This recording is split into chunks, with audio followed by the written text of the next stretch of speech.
Hello बच्चों, मैं तिथि अग्निहोत्री आपका अपने YouTube चैनल पर स्वागत करती हूँ। हमने कक्षा 10वीं का एक अध्याय 3 दो चर वाले रैखिक समीकरण स्टार्ट किया था, जिसमें हमने प्रतिस्थापन विधि को पढ़ लिया था। अब हम आज उसमें देखेंगे विलोपन विधि को। विलोपन विधि से किस तरीके के प्रश्न पूछे जा सकते हैं, विलोपन विधि क्या है, इस बारे में समझेंगे। तो विलोपन विधि को अंग्रेजी में कहते हैं एलिमिनेशन मेथड। क्या कहते हैं बच्चों? Elimination method. जैसा कि इसके नाम से पता चल रहा है, विलोपन। विलोपन का मतलब क्या होता है? किसी भी चीज को गायब करना, एलिमिनेट करना, उसको हटाना। ठीक है, सो इस मेथड को हम कहते हैं एलिमिनेशन मेथड और हिंदी में विलोपन विधि। इस विधि में भी आपको दो इक्वेशन दी जाएंगी, जैसे कि प्रतिस्थापन विधि में दी गई थी, वैसे ही विलोपन विधि में दो इक्वेशन दी जाएंगी। ठीक है, और आपको उनको हल करके 2x और y के मान निकालने होंगे। तो पहले आप एक चीज समझिए, इसमें हम क्या करेंगे। सबसे पहले हम एक कहानी कहें या एक उदाहरण के तौर पे समझ लेते हैं कि कोई माँ बाप हैं जिनके दो बच्चे हैं, है ना। दो बच्चे हैं, उनकी आपस में विवाद होती है। माँ के पास कुछ गहने होते हैं और पिताजी के पास कुछ पैसे होते हैं, रुपए होते हैं, जो दोनों बच्चों में बराबर बराबर बांटने की बात कही जाती है ना।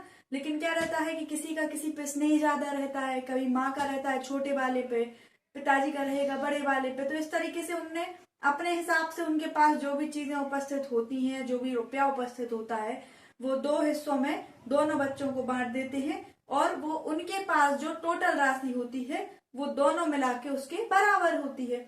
वही कहानी इसमें है। तो जब बच्चे आपस में विवाद करते हैं कि हमें ज्यादा तुम्हें कम या इस तरीके की बातचीत होती है, तो घर वाले क्या करते हैं, रिश्तेदारों को, जो हमारे रिलेटिव होते हैं, उनको इकट्ठा करते हैं और उनसे चर्चा करते हैं।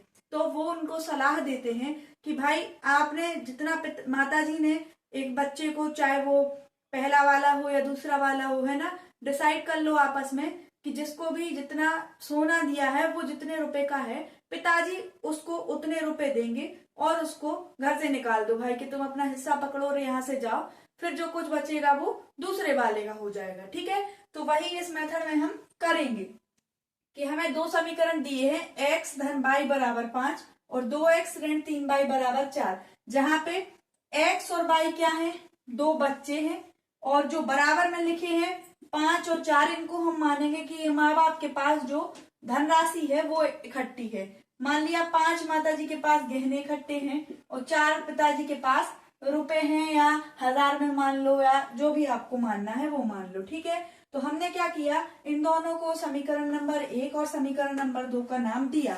अब बात आती है कि भाई इनके बीच में आपस में विवाद हुआ, जैसा कि पहले हमने कहानी में बताया। तो x और y का आपस में क्या हो गया, विवाद हो गया, लड़ाई हो गई। उनने कहा भाई हमें हमारा हिस्सा दो। तो रिश्तेदार जो आए थे, रिलेटिव जो आए थे, उनने डिसाइड किया कि x को उसका हिस्सा दे दो, जितना आपने सोना उसको दिया है उतना पिताजी उसको धनराशि दे दे जितने रुपए का है।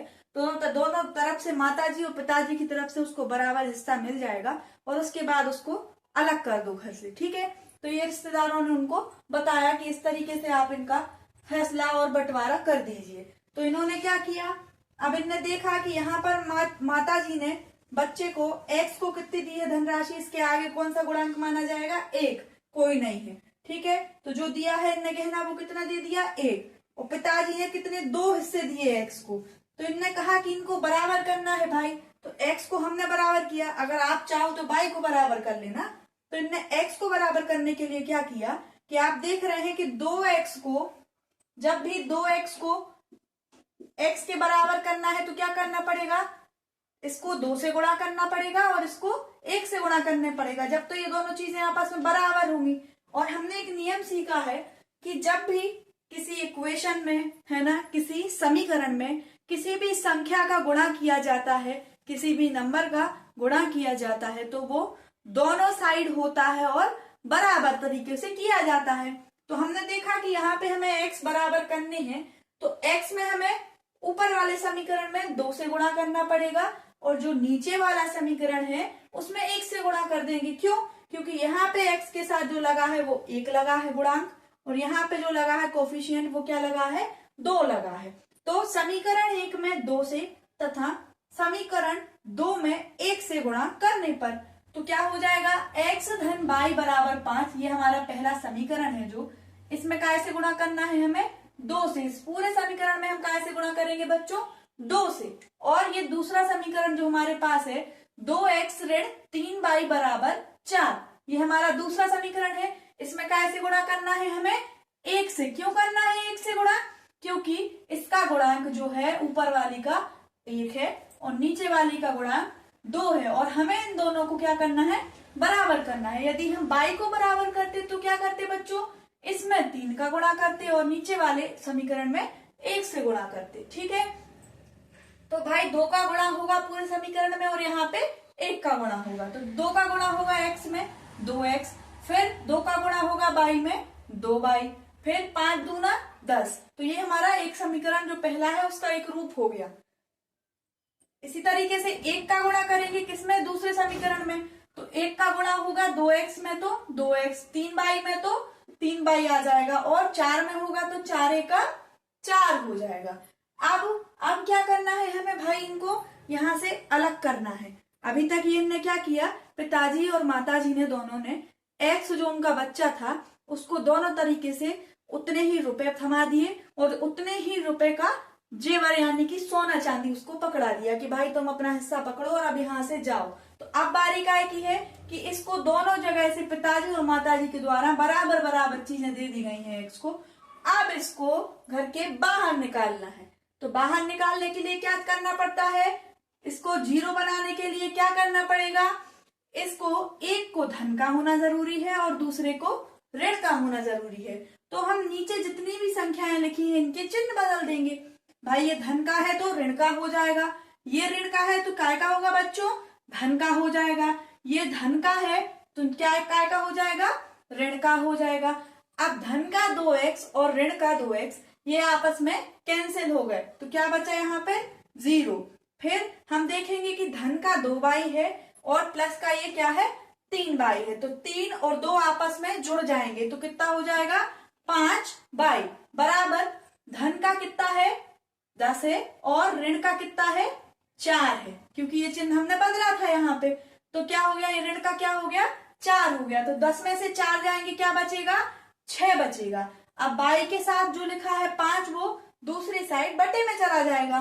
तो y की वैल्यू क्या आ गई हमारे पास 6/5, 6/5, ये हमारी y की वैल्यू आ गई। अब कल भी हमने सीखा था कि जब एक वैल्यू हमें मिल जाती है तो उसको किसी भी समीकरण में रखते हैं और दूसरी वैल्यू हम निकाल लेते हैं। तो यहाँ पे हमने y की वैल्यू निकाली। अब y का मान समीकरण 1 में रखने पर, तो समीकरण 1 क्या था हमारे पास x धन y बराबर 5, ये क्या था बच्चों समीकरण नंबर 1 था। तो y का मान रखेंगे हम, तो x धन y का मान कितना आया 6/5 बराबर कितना है 5। अब यहाँ पे ये 6/5 काय का है धन का है ना, दूसरी तरफ जाएगा तो काय का हो जाएगा ऋण का हो जाएगा। तो x बराबर 5 ऋण 6/5। यहां तक सभी को क्लियर हो गया कि अब x का मान निकालने के लिए क्या करेंगे हम, जो ये दूसरी संख्या इसके साथ लिखी है उसको बराबर के दूसरी तरफ ले जाएंगे और यहाँ पे लघुत्तम लिया इनने, एलसीएम कितना आया 5 आया, 25 ऋण 6। तो x का मान क्या हो जाएगा 25 में से 6 जाएगा 19/5। ठीक है, तो ये हमारा x का मान मिल गया। और हमें करना भी क्या था, एलिमिनेशन मेथड से, विलोपन विधि से x और y के मान निकालने थे। तो x को जो हिस्सा दिया पिताजी ने और माताजी ने वो कितना दे दिया 19/5 और जो y को दिया वो कितना दे दिया 6/5। इस प्रकार हमारे x और y दोनों के मान निकल आए और हमें यही निकालना था। तो उम्मीद करते हैं एलिमिनेशन मेथड सभी को अच्छे से समझ में आ गई होगी, है ना। एक बार और इसको हम समझा देते हैं कि एलिमिनेशन मेथड का मतलब होता है कि दो चर जो आपको दिए हैं, ठीक है, x y या a b या जो भी आपको दिए हैं, उनमें से किसी एक को दोनों समीकरणों में बराबर करना है और उनको माइनस, अगर धन का ऋण का है ना, तो चिन्ह देखना है और नीचे की नंबर का चिन्ह बदल के उनको वहां से एलिमिनेट करना है, हटाना है। विलोपित करना है, विलुप्त करना है, ठीक है। वहां से उसको हटाया, फिर क्या बचेगा आपके पास, सिर्फ और सिर्फ y बचेगा या x बचेगा और बराबर में दूसरी संख्या बचेगी। तो वो वहां से एक मान निकाल लेते हैं हम। फिर उस मान को जो हमें प्राप्त हुआ है उसको किसी भी समीकरण में रखेंगे, चाहे 1 में रखो चाहे 2 में रखो, तो दूसरी संख्या का मान हमें मिल जाएगा। तो इस तरीके से विलोपन विधि से हमने दोनों मान निकाल लिए, x और y के। ठीक है बच्चों, सभी को समझ में आया? इसको अच्छे से नोट डाउन करना, 1-2 बार करने की कोशिश करना। बहुत ही महत्वपूर्ण चीज है ये विलोपन विधि और प्रतिस्थापन विधि। आपको जैसा कि बोला जा रहा है कि जो आपका 2 चर वाले रैखिक समीकरण है, लीनियर इक्वेशन वाला, ठीक है, इसमें से विलोपन और प्रतिस्थापन में से आपको एक प्रश्न सीधा परीक्षा में देखने को मिलेगा। तो इसको अच्छे से समझो, अच्छे से प्रैक्टिस करो, ताकि आपका ये नंबर कहीं भी ना जाए। चलिए अब आगे बढ़ते हैं।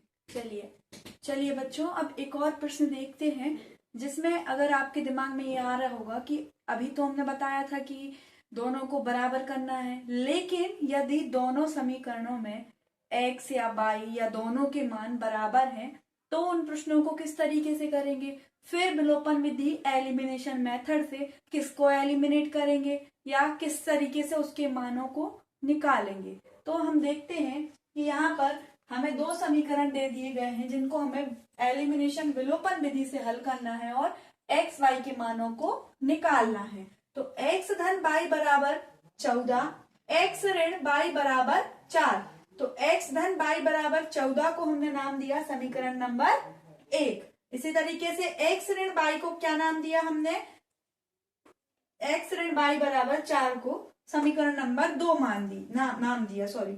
समीकरण अब आपके दिमाग में आ रहा होगा कि यहाँ पे देखो x का गुणांक 1 है, दूसरे में भी 1 है, y का गुणांक 1 है, दूसरे में भी 1 है, तो आप किसको एलिमिनेट करेंगे। तो हम क्या लिखेंगे ऐसी स्थिति में कि जो समीकरण 1 है और 2 है उनमें 1 का गुणा करने पर, तो हमने क्या किया, दोनों समीकरणों में 1 से गुणा करने पर, तो क्या हो जाएगा मान, x धन y बराबर 14 और दूसरा भी क्या हो जाएगा, x ऋण y बराबर 4।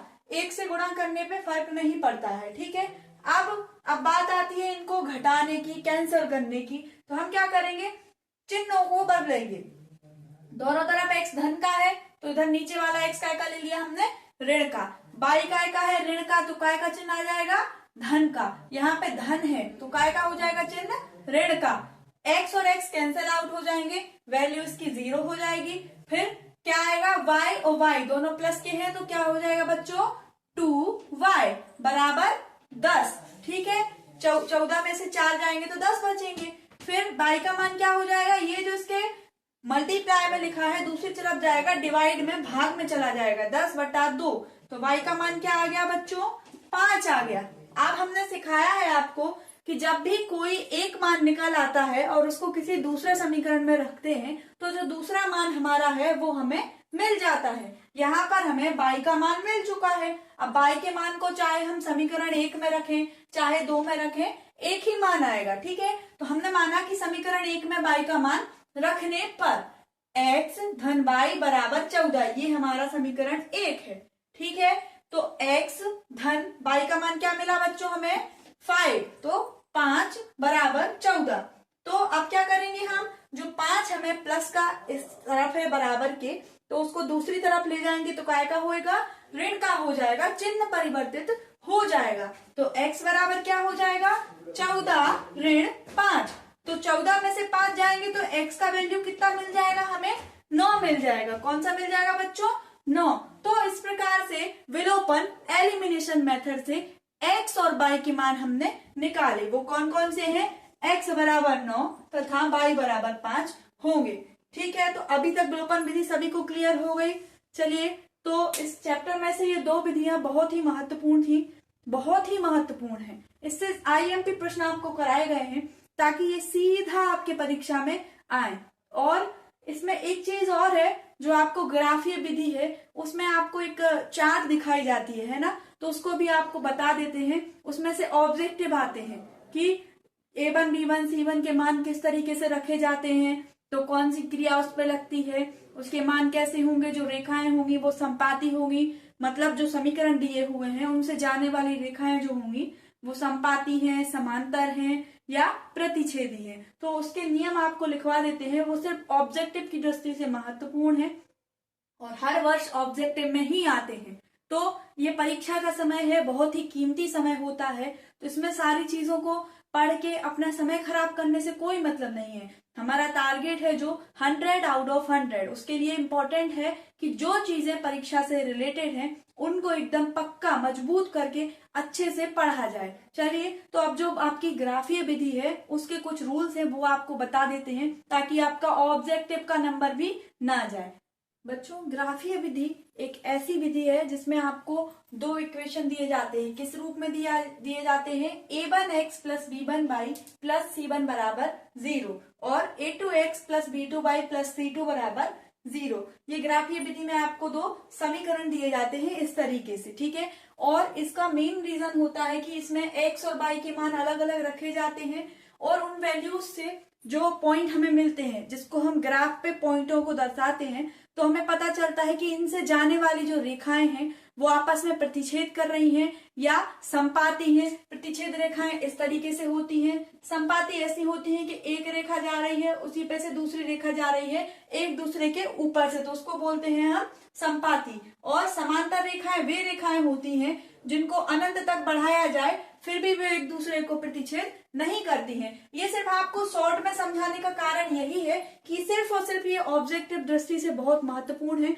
तो इसको आप ऑब्जेक्टिव दृष्टि से समझें। बाकी आपकी जो एलिमिनेशन मेथड यानी विलोपन विधि और जो कल हमने पढ़ी थी प्रतिस्थापन विधि, उसको बहुत अच्छे से कर लेना, उसमें से आपको लॉन्ग क्वेश्चन देखने को मिलता है, ठीक है। तो आपको जब ये दो समीकरण दिए जाते हैं, इसके साथ x के साथ जो मान लगा होता है वो a1 कहलाता है, y के साथ जो संख्या लिखी होती है उसको b1 कहते हैं और c1 होता है हमारा अचर पद, ठीक है। इसी तरीके से यहाँ भी x के साथ जो पद लगा है दूसरे समीकरण में उसको a2 बोलेंगे, इसको b2 बोलेंगे जो y के साथ होगा, ये हो गया अचर पद। अब पहली कंडीशन आती है कि जब a1 बटा a2 बराबर नहीं है b1 बटे b2 के, मतलब जो a1 और a2 के मान है वो b1 बटे b2 के मान के बराबर नहीं है, तब कंडीशन क्या होती है? रेखाएं आपस में क्या करती हैं बच्चों? प्रतिच्छेद करेंगी, वो एक दूसरे को काटेंगी, ठीक है। तो पहली कंडीशन क्या हो गई जो महत्वपूर्ण है कि a1 बटे a2 बराबर नहीं है b1 बटे b2 के, तो रेखाएं आपस में प्रतिच्छेद करेंगी। अब a1 a2 के मान कुछ भी हो सकते हैं, 1 2 3 4 5 से लेके कहीं तक भी जाए वो संख्याएं, वो a1 a2 b1 b2 c1 c2 इस तरीके से मान हो सकते हैं। फिर दूसरी कंडीशन आती है बच्चों कि a1 बटा a2 बराबर b1 बटे b2 बराबर c1 बटे c2, मतलब जो a1 बटे a2 के मान है वही b1 बटे b2 के मान है और वही हमारे c1 बटे c2 के मान होंगे। तब रेखाएं कैसी होंगी? इस स्थिति में रेखाएं एक दूसरे को प्रतिच्छेद करेंगी, एक दूसरे के ऊपर से जाएंगी, वो एक ही रेखा मानी जाएगी। जब तीनों मान आपस में बराबर हो तो रेखाएं संपाती होती हैं, और जब a1 बटे a2 और b1 बटे b2 के मान आपस में बराबर नहीं होते हैं तो रेखाएं एक दूसरे को कहीं ना कहीं प्रतिच्छेद करती हैं। फिर तीसरी कंडीशन आती है कि a1 बटे a2 बराबर b1 बटे b2 बराबर नहीं है c1 बटे c2 के, तब रेखाएं हमारी समांतर होती है कि अनंत तक बढ़ाने पर भी वो एक दूसरे को प्रतिच्छेद नहीं करेंगी। क्लियर है सभी को तीनों कंडीशन है? तो एक बार और दोहराओ हमारे साथ कि जब a1 बटे a2 बराबर नहीं है b1 बटे b2 के, मतलब a1 और a2 को जब बटे में रखते हैं और b1 और b2 को रखते हैं, उनके मान आपस में बराबर नहीं है, दोनों मान बराबर नहीं आते हैं, तो कंडीशन क्या होती है? रेखाएं एक दूसरे को प्रतिच्छेद करती हैं। दूसरी कंडीशन a1 बटे a2 बराबर b1 बटे b2 बराबर c1 बटे c2, मतलब a1 b1 c1 और a2 b2 c2 इन दोनों को आपस में बटे में रखने पर, डिवाइड करने पर तीनों मान आपस में बराबर आ जाएं तो वो रेखाएं आपस में कैसी होती हैं? संपाती होती हैं, एक ही रेखा से होकर गुजर रही हैं, वो रेखाएं संपाती हो जाती हैं। तीसरी कंडीशन क्या है बच्चों कि a1 बटा a2 बराबर b1 बटे b2 बराबर नहीं है c1 बटे c2 की। इस स्थिति में रेखाएं कैसी जाती हैं? समांतर जाती हैं, जो एक दूसरे को इनफाइनाइट अनंत तक भी जा रही हैं तब भी एक दूसरे को कहीं से कहीं तक नहीं काटती हैं। इन रेखाओं को क्या बोलते हैं हम? समांतर रेखाएं। तो ये तीन कंडीशनें थी और ये दो इक्वेशन, ठीक है। तो ये ऑब्जेक्टिव दृष्टि से महत्वपूर्ण है, इसलिए आपको बताना जरूरी समझा। चलिए आज हम अध्याय 3 को भी समाप्त करते हैं और उम्मीद करते हैं कि सभी बच्चे खूब मेहनत करके पढ़ रहे होंगे। ठीक है, तो उसको अच्छे से नोट डाउन करना, इन फॉर्मूलों को याद करना, साथ में जो विलोपन और प्रतिस्थापन विधि है उनको अच्छे से करना, ताकि इस अध्याय से कोई भी प्रश्न आपको दिया जाए तो वो आपको पूरे तरीके से बन जाए। ठीक है, चलिए इस वीडियो को यहीं समाप्त करते हैं। खूब वीडियो को देखिए, लाइक कीजिए, चैनल को सब्सक्राइब कीजिए, शेयर कीजिए वीडियो को। धन्यवाद।